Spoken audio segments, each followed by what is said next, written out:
tonight. A Regina mosque goes ahead broadcasting another call to prayer. 2 men are found guilty of human trafficking.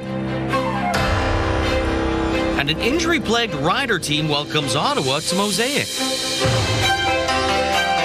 Live from our studios in Regina, this is CTV News. Good evening. There was a strong police presence outside a downtown Regina mosque this afternoon, ensuring there were no issues as the call to prayer was broadcasted publicly over loudspeakers.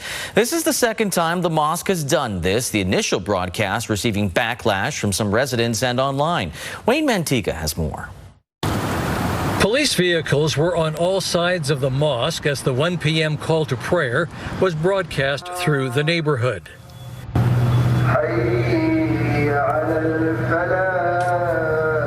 Earlier this summer, a call to prayer broadcast drew concerns about the potential volume. It prompted a pause as the mosque conducted a public consultation. It says about 200 people offered an opinion, with the majority opposed for reasons other than volume. The mosque hasn't elaborated. Because today is a Friday and I need to go to pray as well. So inshallah next Friday we can talk. Supporters and opponents of the practice gathered outside the building for the broadcast, which was barely audible beyond the street corner. One man stood out front reciting the Lord's Prayer. Thy kingdom come, thy will be done on earth as it is in heaven. Later, the man and a member of the mosque met in the alley for a faith discussion. There's no opponent. Your opponent is yourself. You know, you have to clean your inner. If your inner is clean, you can love everybody. That's Islam. You see what I'm saying? That sounded like the Holy Spirit. He confessed, he repented, he turned to God. But it's hard to say to someone, I hate you, to their face. Exactly. And when you come talk to people face to face, you realize, oh. This mosque needs a city permit under the noise abatement bylaw for each call to prayer. Right now, it has made 4 applications, but has not indicated what the plan may be beyond that. Wayne Mantica, CTV News, Regina. The Saskatchewan government denies an NDP claim that the coal power extension is meant to provide grid capacity for an AI data center near Regina. In a document obtained by the NDP, a SaskPower submission to the rate review panel reads, quote, the decision to operate coal beyond its regulated end of life has allowed SaskPower to have supply available to accommodate the Bell data center load. Now, the NDP has been critical of the estimated cost of the refurbishment and the data center's approval process. In a response, the province said the NDP is misrepresenting evidence and that the provincial grid is planned to meet the needs of the entire province with affordable, reliable baseload power generation, not a single customer. Construction of the 300-megawatt data center is making progress, is expected to be partially operational in 2027. CTV News is a division of Bell Media, which is a wholly owned subsidiary of Bell Canada. Well, the cause of a house fire in Moose Jaw remains under investigation after 2 people were severely burned. The Moose Jaw Fire Department says it happened on Thursday afternoon at a home on the south side of the city. The fire started at the back of the home and had extended into the attic. By the time crews arrived, 2 people inside were taken to hospital for treatment of severe burns. Well, 1 year after a man's disappearance, Moose Jaw police are renewing a call for information on his whereabouts. Police say 20-year-old Travis Perlman was last seen 1 year ago today in Moose Jaw and was reported missing a month later. He was last seen wearing a dark Nike zip-up sweater with a green logo and gray Timberland boots. Perlman is described as 5 foot 8 inches tall, weighing between 130 and 140 pounds, with brown hair, blue eyes, and a spider and skull tattoo on his left arm. Despite investigation, police still haven't been able to locate him. Tips can be submitted directly to Moose Jaw Police or anonymously through Crime Stoppers. Well, since their introduction to Canada back in the late 1980s, zebra mussels have not been found in a Saskatchewan lake. However, this year, Lake of the Prairies that straddles the Sask-Manitoba border tested positive. Regina DeClute has the story of Madge Lake, a community near the border that's putting up a fight to keep the invasive species out of their lake. It hasn't been the best summer for those in the Madge Lake community. First, they experienced flooding, only for potentially worse news to arrive. We were informed a while ago that Lake of the Prairies, which is about 30 miles away, they discovered and it tested positive for zebra mussels. This invasive species is from Eurasia. It first entered Canada through the Great Lakes in the late 1980s.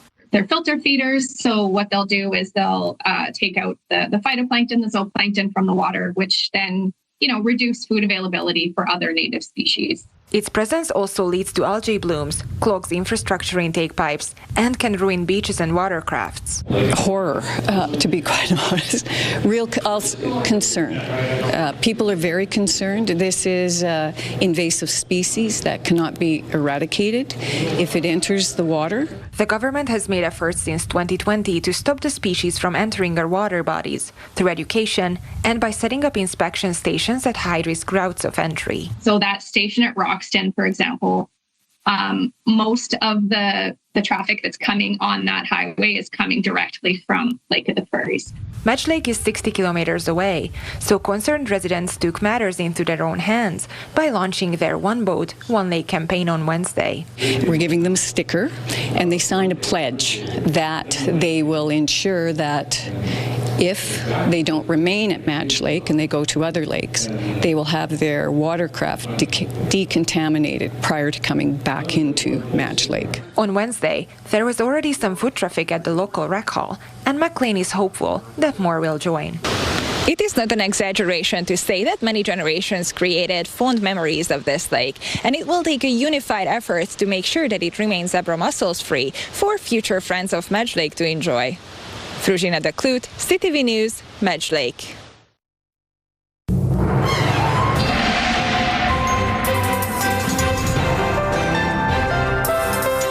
Well, Connor, you're in for Sabine for another look at our weather, and everyone's wondering, what is the weekend going to look like? Well, it's going to be pretty good for the most part. Pretty mild temperatures like we've seen all week. A little bit cooler this morning. Definitely felt a little bit more like fall if you were like me that got up at 6 a.m. to go to the gym and should have put a hoodie on. But that might kind of be the case, as lots of places are seeing single-digit lows to start the day. But for us, however, it was a pretty mild day. Like I said, 22 degrees is our daytime high today, well below seasonal averages. Normally, we're around that 26 degrees, and yeah, 3.8 is our low there. So take a look at the satellite radar map. We didn't see a whole lot of activity today. That's in the coming days, Lee. We're going to see some precipitation start to move in to the province. That's coming from Alberta. Not a lot of cloud cover. It's pretty faint, but it's also some good weather for the Rider game in a few minutes time here. But I'll have details and what you can expect for the weekend coming up later on. Lee? Thank you, Connor. The Saskatchewan Roughriders back in action tonight, taking on the Ottawa Red Blacks, who are still looking for their first win of the season. CTV's Donovan Mace joins us now live from the concourse at Mosaic Stadium, where fans are starting to file in for a little Friday night football. Donovan? Yeah, Lee, 5-2. Saskatchewan looking for back-to-back wins again this season. After beating the first place in the West Edmonton Elks last week, this week it is the worst in the East.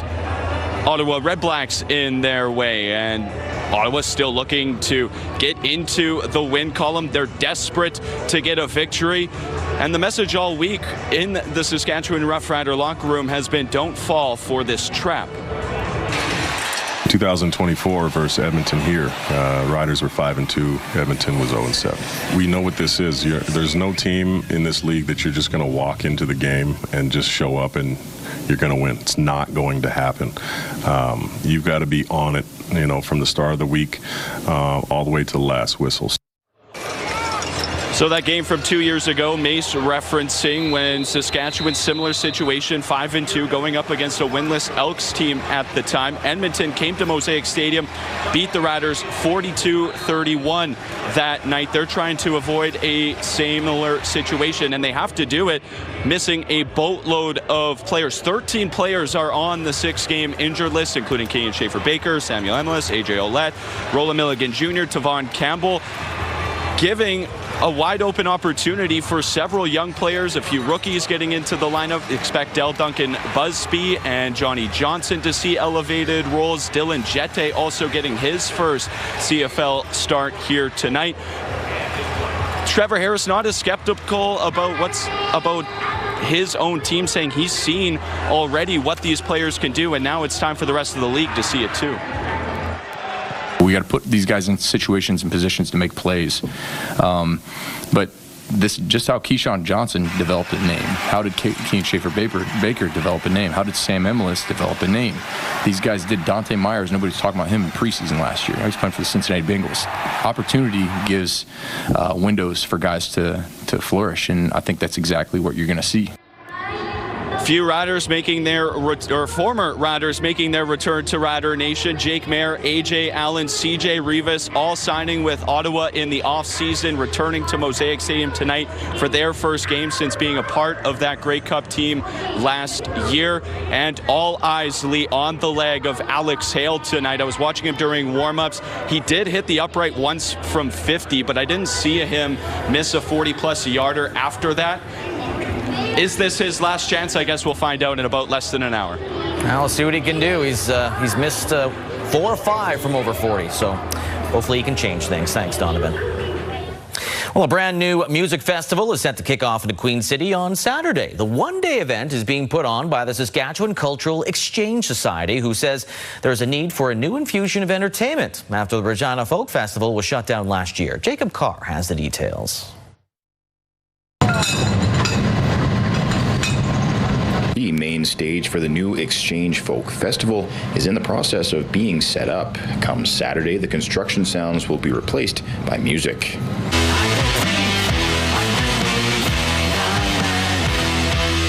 Local rock group Black Thunder will take to the stage on Saturday. The band's bass player Dustin Weed believes having a music festival back in downtown Regina is much needed. Regina Folk Festival being gone left a huge void, and I think it's great that they're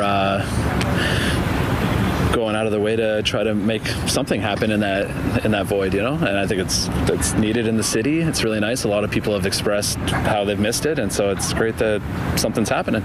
The Exchange, who is putting on the festival, agrees that the Folk Fest being shut down left a void in the Queen City where live summer entertainment was needed. The organization thought they were a natural fit to start a new festival tradition. We've been around for almost 50 years presenting music in this space and other places. And so we thought, you know, we were the ideal organization to try something like this.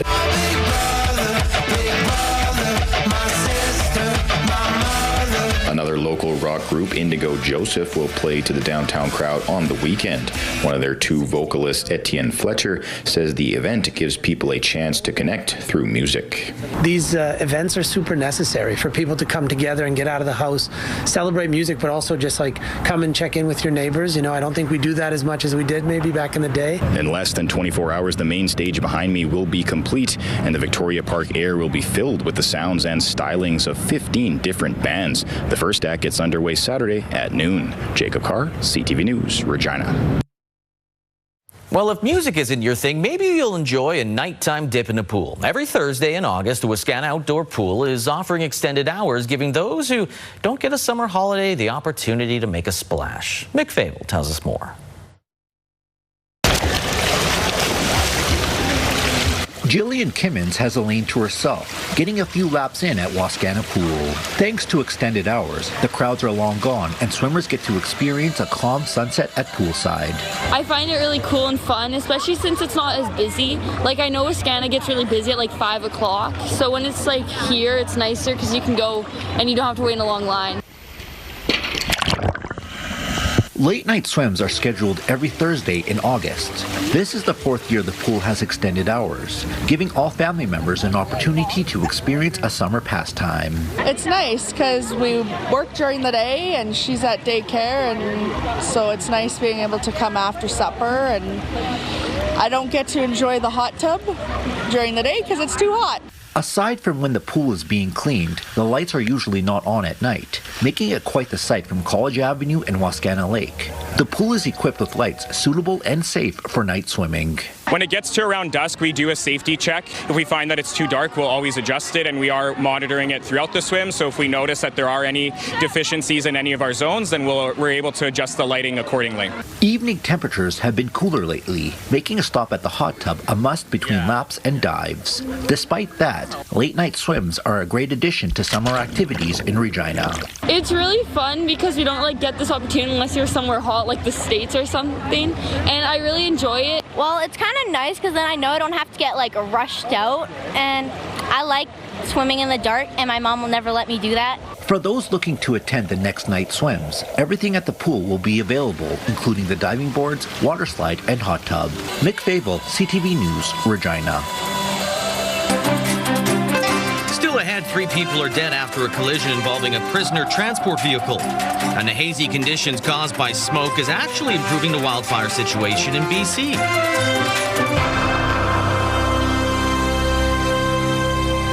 A Saskatoon judge has found 2 men guilty of human trafficking a woman to work at 3 Saskatchewan restaurants. Stacey Hine has more on the verdict.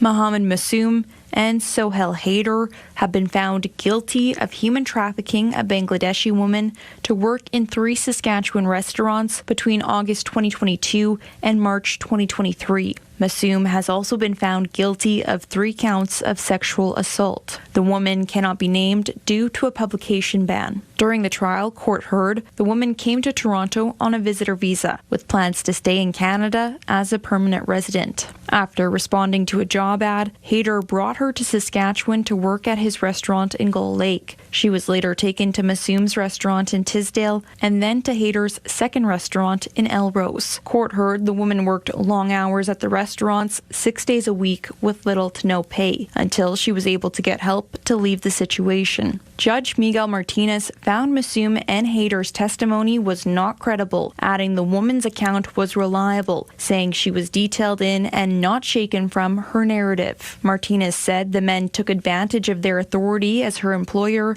and played on her fear of having to leave Canada by threatening to withhold or cancel her work placement or to report her to the authorities. Martinez said he believes the woman was also truthful in her account that Massoum sexually assaulted her 8 times. The men's defense lawyers denied requests to speak to media.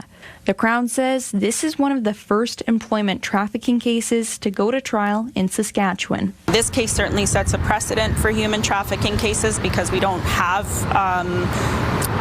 written decisions in our province. The 2 men have been taken into custody while they await sentencing. A date for that has yet to be set. Stacey Hine, CTV News, Saskatoon. The Correctional Service of Canada calls it an unimaginable loss. 2 correctional officers and an inmate were killed yesterday in a 2-vehicle crash on a rural Alberta highway. The victims have now been identified, one of them from Saskatchewan. Nicole Weisberg has the details.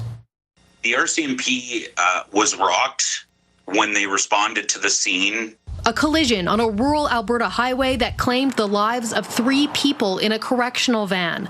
2 correctional officers, identified as Nikolai Serbin and Ramandeep Karman, were killed, as well as a 24-year-old inmate named Kiera Muswa. They lost their lives while carrying out their duties, transporting an offender who also passed in the accident. So really difficult time for all of us. Investigators are now piecing together what happened. RCMP say the correctional van collided with a box truck. The driver of the truck suffered minor injuries. Police say the intersection has a stop sign in 2 of the directions, and the other 2 are through lanes. To determine the direction of travel, the speed, the position of the occupants, and if there is even any criminal culpability. Police say Muswa was a resident of North Battleford, Saskatchewan. Serbin, a 57-year-old from Sherwood Park, and Carmen, a 25-year-old from Winnipeg. Community activist Verinder Buller says Carmen came to Canada as an international student from India. She completed her study from Manitoba and moved to Edmonton 6 months ago, and then was working in this job and working hard. And on her last day, she was working 3 hours of overtime. And that took her life. That was not her scheduled shift. Buller says her family is devastated. They're planning to travel to Edmonton in the wake of her death. The president of the Alberta First Responders Association says something like this impacts everyone in the field. We've had a really terrible year for first responders dying on duty or off duty, and it just feels like 2 weeks maybe without our ribbon on our shoulders. So now we're having to put it back on. So you have to deal with this. His association will be collecting money for the victims' loved ones at a barbecue event next weekend in Spruce Grove. Nicole Weisberg, CTV News, Edmonton. In BC, crews battling a wildfire that destroyed more than 200 homes are making progress, and experts point to an unlikely ally, the smoke that's overwhelming nearby communities. Andrew Johnson shows us why. Summers on Kootenay Lake are supposed to look like this. Today, this paradise is being choked out by wildfire smoke, and so is Calgarian Jed Kaplan's vacation. Smells like a campfire. Right now, it's just hard to see. The sun is kind of dim. The smoke from more than 100 fires in BC and others in Washington state has raised the health risk to the highest level in the southeastern part of the province, with children and the elderly advised to avoid much activity outside. It's definitely affected my hiking, so I'm just doing a short walk today, and yeah, not great. Kaplan is also a climate scientist and says even though Canadians are now being exposed to summer wildfire smoke more often, there is a lack of research on how much damage is being done. We don't really have a very clear idea of what long-term exposure to wildfire smoke is going to do for a lot of the population.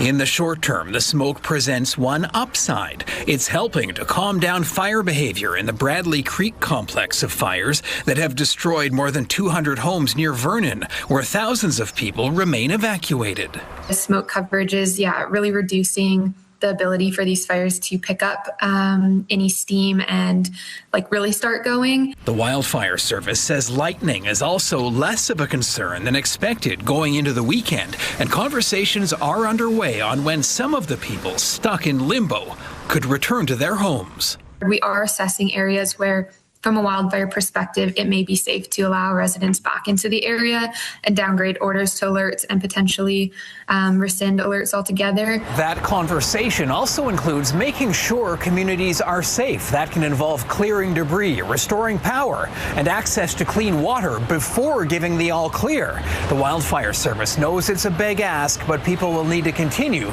to be patient. Andrew Johnson, CTV News, Vancouver. For the second time in a span of a few weeks, Toronto police have arrested an employee at the Hospital of Sick Children on charges related to child sexual abuse. The Sex Crimes Unit launched an investigation back in October 2024. They accuse a suspect of contacting a 15-year-old victim through social media and then making inappropriate comments and sending explicit images. 55-year-old Antonio Alvin de la Cruz was arrested and charged with offenses including luring a person under 18 by means of telecommunications and accessing and possessing child sexual abuse and exploitation material. SickKids Hospital says de la Cruz was a member of its housekeeping team who was placed on leave and subsequently resigned. The hospital calls the situation, quote, deeply disturbing, particularly given the recent criminal charges involving a SickKids physician.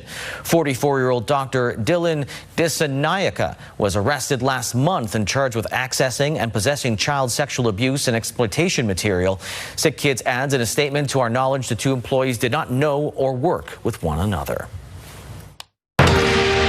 Still ahead, bringing Noah's Ark to life at a regional park near Midale.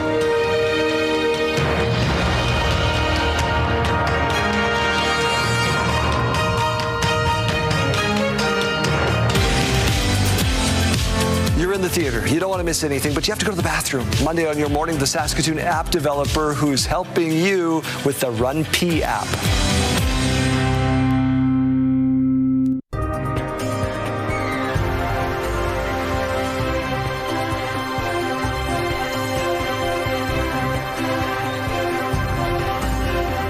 All right, welcome back. Time to take a look at your full weather forecast as we get ready for the weekend here. As we see this shot here, the Brand Center has got the cloud cover going right now. Not a whole lot of sun as we're near the end of the day. 22 degrees is what we're sitting at right now. A little bit of a cooler day today, especially in the morning, like I mentioned before.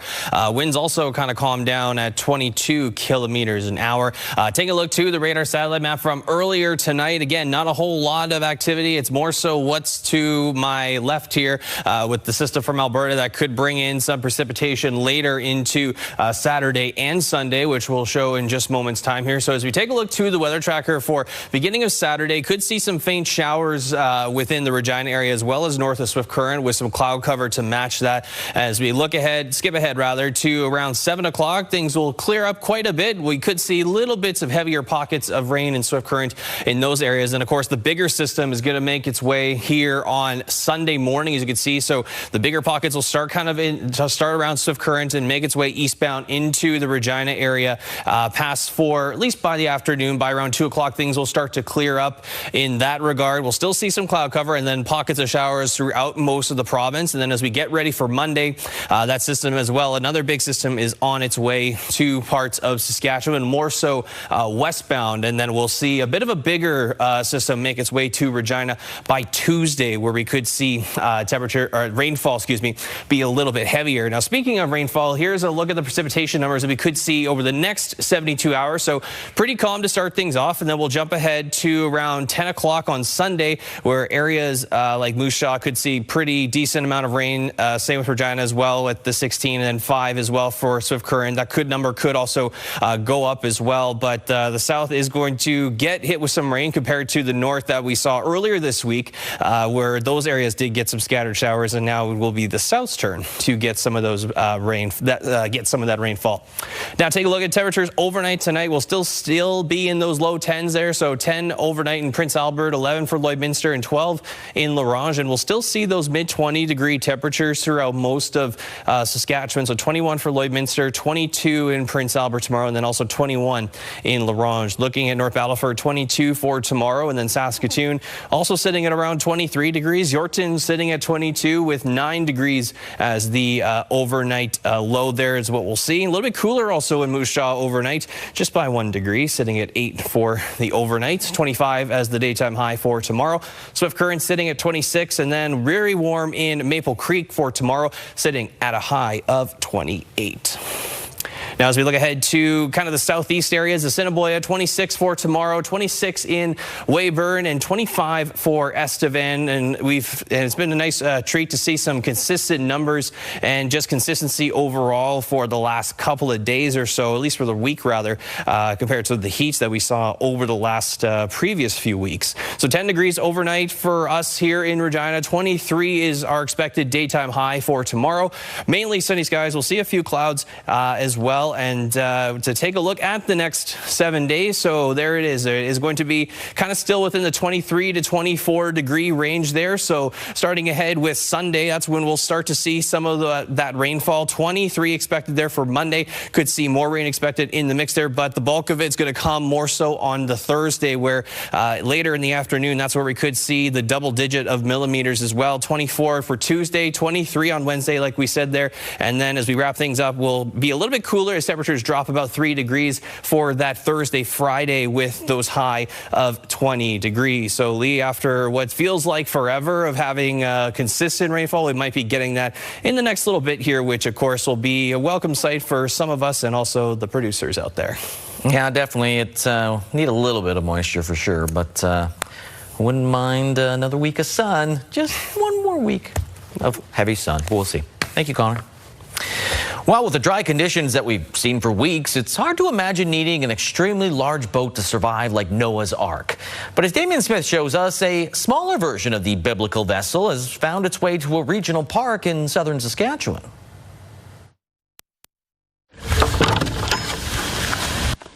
A piece of history is set to return to Main Prize Regional Park. It's one of the most visual things that we've done down here, and we're very proud of. I got to build a new one, a new version of it, and a new look. For the past 2 months, Greg Rideout has been hard at work reconstructing a replica of the iconic Noah's Ark. This project was a challenge simply because I had no drawings, I had nothing but an old photograph, and my boat really doesn't look like that one.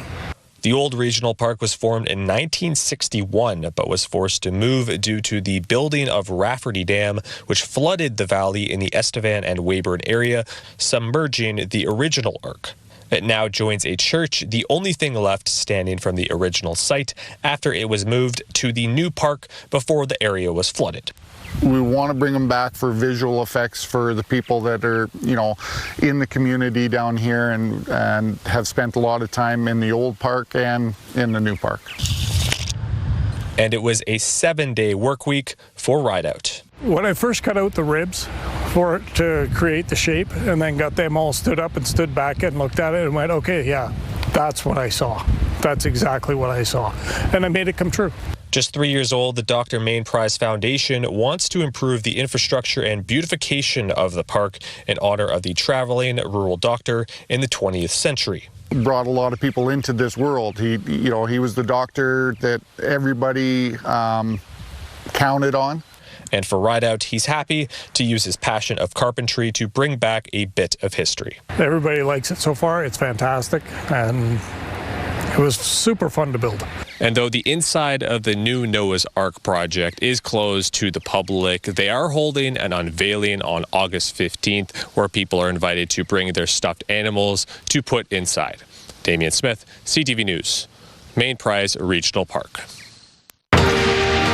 Coming up, the Moose Jaw Miller Express, Regina Red Sox and Saskatoon Berries step up to the plate for the start of playoffs tonight.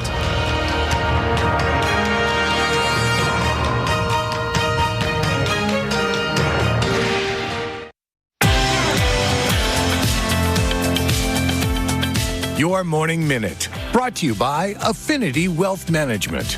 New to investing? Fret not. Shane Menzies from Affinity Wealth is here. Shane, what is the biggest barrier or barriers facing new investors? I think one of the biggest barriers would be getting started, getting consistent contributions, getting a simple plan, and just getting into the market so that you can focus on time in the market rather than timing the market is going to be helpful. No doubt. It probably comes with stress.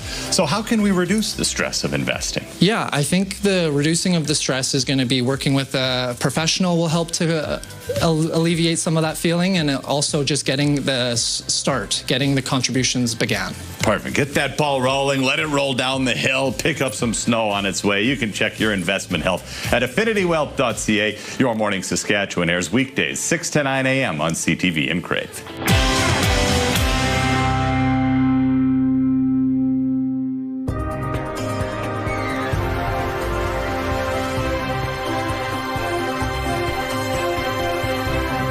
Western Canadian Baseball League playoffs get underway tonight on 4 fronts, including in Moose Jaw. There has to be a little bit of extra pressure, but I feel like that's something that the boys look forward to. And last year we were a 4 seed, so now jumping up to a 1 seed, it helps us get a home field advantage throughout the East playoffs. Yeah, they've been good, riding a franchise record 41 wins, a season-long 15-game winning streak. The Moose Jaw Express won the East Division. They will see the 4th-place Medicine Hat Mavericks in the first round. The other series features a Highway 11 rivalry between the Saskatoon Berries and Regina Red Sox. That's a rematch of last year's East Division final, where Regina came out on top en route to their first WCBL championship in 13 years.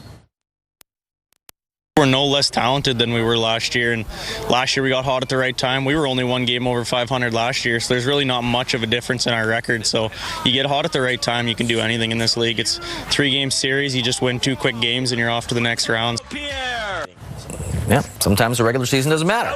Game 1 for both series set for 7 o'clock. Roswells Park in Moose Jaw and Cairns Field in Saskatoon. Red Sox series will head to Curry Field for Game 2. That's on Saturday night. More than 800 young athletes from across Canada are in Regina this weekend for the Royal Canadian Legion National Youth Track and Field Championships. The 3-day competition features athletes in under 16 and under 18 categories. Events begin Friday morning at the Canada Games Athletic Complex. Competitors are taking part in a range of track and field events.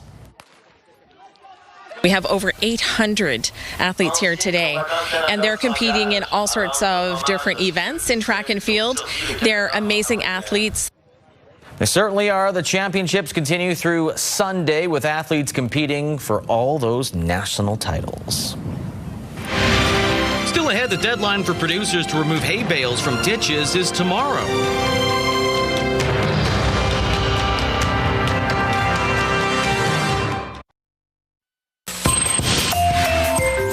what's happening in our community. Welcome Kabayan will be happening on August 8th at 11 a.m. at the Regina Performing Arts Center. For more information, you can call 306-533-3455. And the Sask Epilepsy Incorporated Golf Tournament will be happening on August 9th at 1 p.m. at 3100 Kings Road. For all the details, call 306-533-4829. Submit your events to our community by visiting our website at ctvregina.ca and click Community Calendar or scan the QR code on your screen.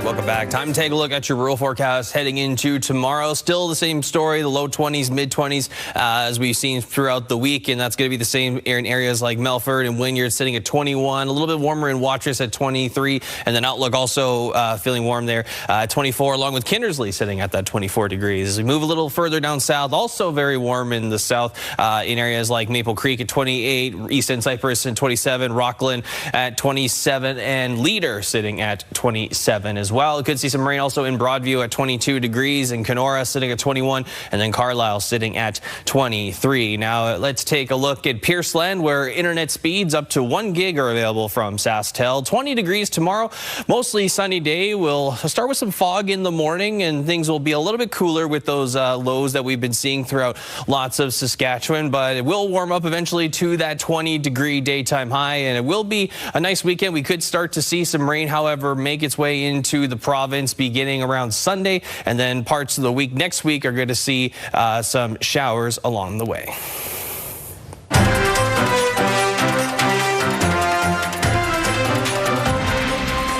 Women of the Dawn Ministry is helping address food insecurity in Regina's North Central neighborhood through its Come and Eat project. The nonprofit has been providing meals to children and families in the community every 2 weeks. The organization says the program is designed to offer both food and support to people that are facing difficult circumstances. The community barbecue was held this Friday afternoon and hopes to raise awareness about the ongoing need. Women of the Dawn Ministry supports children and families in the city of Regina for over 30 years. So the Come and Eat program is where we feed children and their families in the North Central area. The organization is encouraging people to support the program through donations or volunteering. Saskatchewan's unemployment rate is third lowest right now amongst all the provinces. New numbers from Stats Canada show Saskatchewan is sitting at 6% unemployment for July, down 0.1% from June. That's below the national average of 6.4%, which has also fallen in the last few months. Saskatoon unemployment remains unchanged from the previous month at 6.5. Regina is 6.1, so that's up from 5.9 in June. Nunavut had the highest jobless rate, 11.3%. Manitoba the lowest at 5%. A veterinary staffing shortage in the U.S. means that there are currently no veterinary inspection services at a central Saskatchewan border crossing. The Provincial Ministry of Ag confirms there is not currently a U.S. Department of Agriculture veterinary presence at the Redgeway Port of Entry. That crosses into Raymond, Montana. According to a notice from the Canadian Food Inspection Agency, it's due to vet recruitment difficulties on the U.S. side. For now, any animal transport needing veterinary inspection or appointments need to go through the border crossing at North Portal, Coots, Alberta, or another crossing with necessary staffing. The deadline to remove hay bales from highway ditches in the province is this weekend. Producers have until tomorrow to remove their bales, helping keep visibility along with supporting highway maintenance. In the spring and summer, farmers are able to collect hay from ditches on many Saskatchewan roads and highways for free to help with livestock feed supplies known as the Hay Salvage Program. If not removed before the August 8th deadline, the bales could be removed and disposed of by the Ministry of Highways. Farm Market Board's canola street price is up $3.20 to $727.85 per ton, while the futures price had a nice little jump, up $12.80 to $779.80 per ton. Hammer durum wheat stayed the same, $272.48 per ton. Red spring wheat has dropped 41 cents to $287.05 per ton. Feed barley, $203.59 per ton, while flax is $630.54 per ton. Those prices courtesy of Bunge and Ice Futures Canada. As for the stock markets, the TSX up 244 points, the Dow Jones by 151 points. Canadian dollar went down A decent amount. It went down almost 0.4% to 71.73 cents U.S. On the commodity front, gold went up $102.14. West Texas Intermediate crude up 89 cents. And Western Canadian Select crude went up $2.12. So gas in Regina right now, it's dropping, at least the trend is, to $1.66.9 cents per liter. But experts are letting you know, be careful, it's going to go up soon. So get your gas now.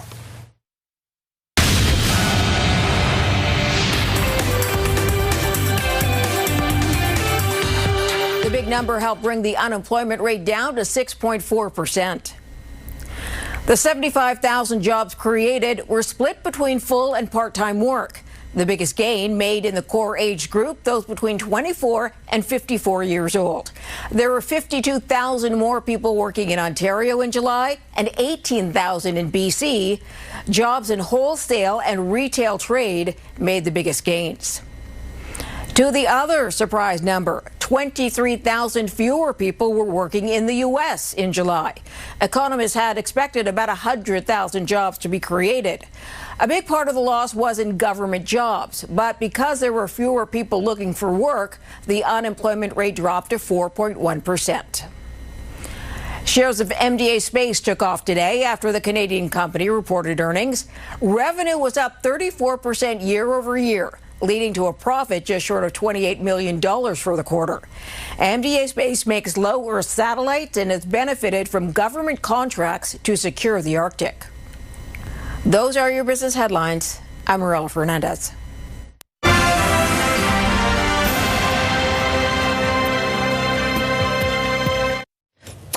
Coming up tonight after the newscast, spring break murders followed by crime scene investigators at 8 o'clock. Then you'll find out what's behind the rebuild of the Montreal Canadiens at 9 o'clock. They are close this year. Big Bang Theory, 10 o'clock e-talk, and then you got your news. All right, a ducky scene, so to speak, in Chicago as thousands of rubber ducks were dumped into the Chicago River for a good cause. 90,000 rubber ducks poured out of a truck and into the river. They then bobbed along a stretch of the skyscraper-lined river in the 21st annual Chicago Ducky Derby that raises thousands of dollars for Special Olympics. The ducks floated for about 15 minutes before a winner and runner-up were plucked from the water. The sponsor of the winning duck wins a new SUV. The competition raised nearly $500,000 for Special Olympics. See if we can get behind. See, that's just the power of rubber ducks. People just love stuff like that. Well, here's the thing, Connor. Since relatively new to Saskatchewan, this is the 21st. We have a Lumsden Duck Derby, and I have to back up Lumsden. That's been going for 30-some years, so they were first. Chicago. I did not know that. Copying Lumsden. Fun Fact Fridays, love it. Yeah. Disney is known as the happiest place on earth, unless you're this baby. Aria's first ride.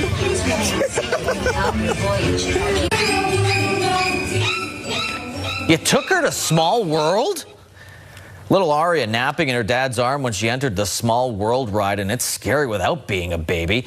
Woke up absolutely shocked at everything around her. Poor girl might have been traumatized on her first ride. That music just says it all. I mean, that's how the power of good music on those reels. Just those robotic, evil children in the Small World. Got to be careful with them. Haunting ride. Have a good weekend. We'll see what the riders do.